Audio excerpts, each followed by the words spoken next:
Right, I thought I'd take a video of some of my engines up in my main office, so to speak. Because I've had a bit of a stir around and tidy them up a little bit and give them a dust. But I think I'll also take the opportunity to go into a little bit about some of the history and also some of the background, putting the right decal or sticker, mark, maker's mark, whatever you want to call it, onto the actual engine.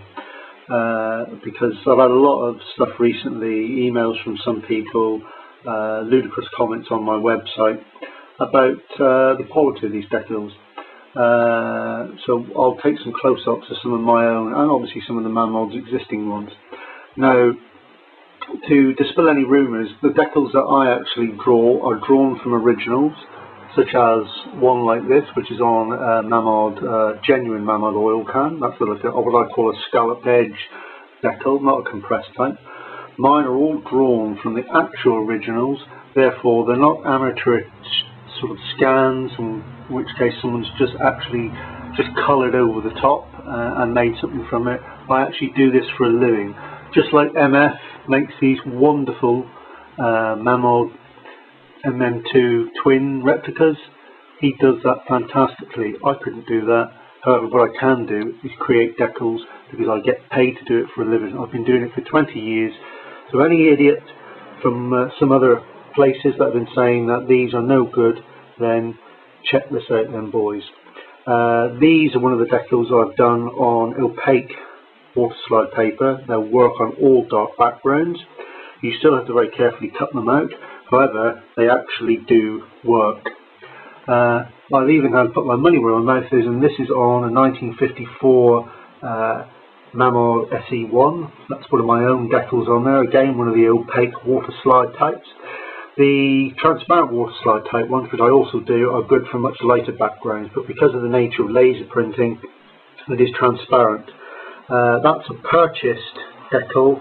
I think I got that from Chastain some years ago. Yes, they are gold, however, they're only in red, gold and black. The ones which I produce, to a certain degree, you can control the amount of aging, the amount of wear on the logo to make it look like more like the original thing. I'm sorting out these logos next, which are the sort of foil type ones. I can probably get those actually printed onto foil. Obviously some decals like the one on the SE4 here I would not replace, for the simple fact that that would just devalue the engine. I have seen some where an engine's been tastefully restored, let's say, or refurbished, and a poor quality decal put on top of it. It just devalues the engine. That's just my opinion, but it's also the opinion of a lot of other people.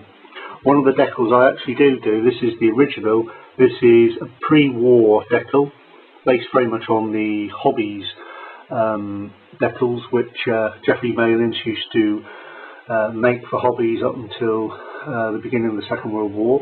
So it's very, very similar. I'm doing a whole range of those, varying in different colours and different degrees of, let's say, cattiness, so to speak. The M1 behind has one of the blue decals. That's one of my early production ones.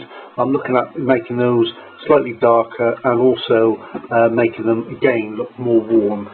I think it looks ludicrous restoring an engine, or not restoring an engine, cleaning it up and then putting some ludicrously drawn, overly sharp sort of pre-printed decal onto it, which basically doesn't look in place.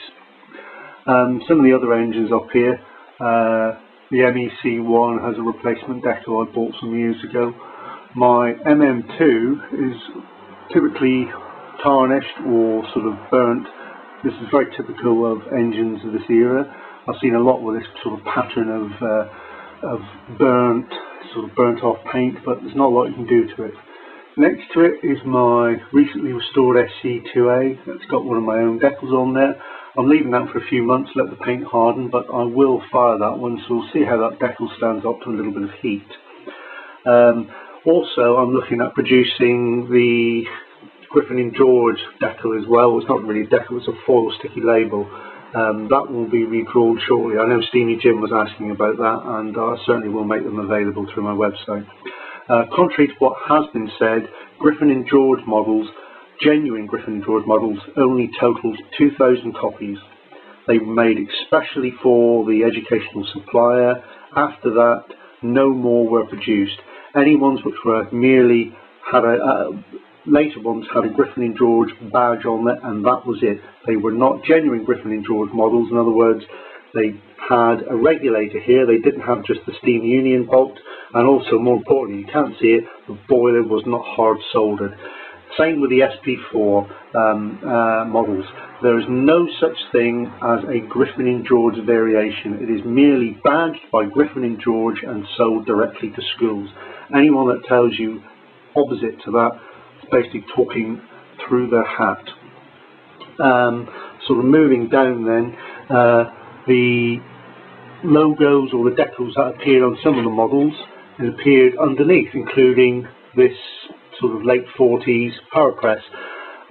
Those logos, some of them, they are gold, but it's a very, very dull gold.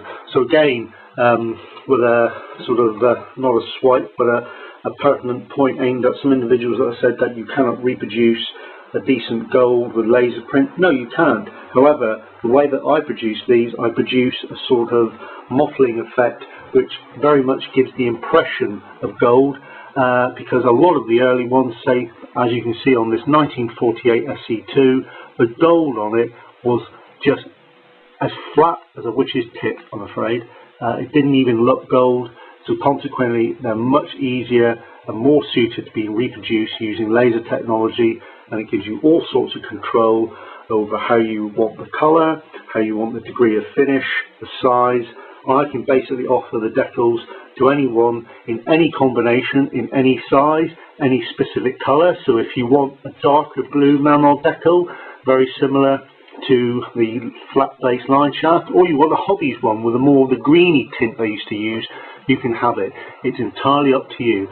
I'd say I'm just using this video not only sort of to promote my decals, but to actually get across the fact that there are one or two individuals out there who have used all sorts of underhanded means to try and discredit some of the stuff that I do.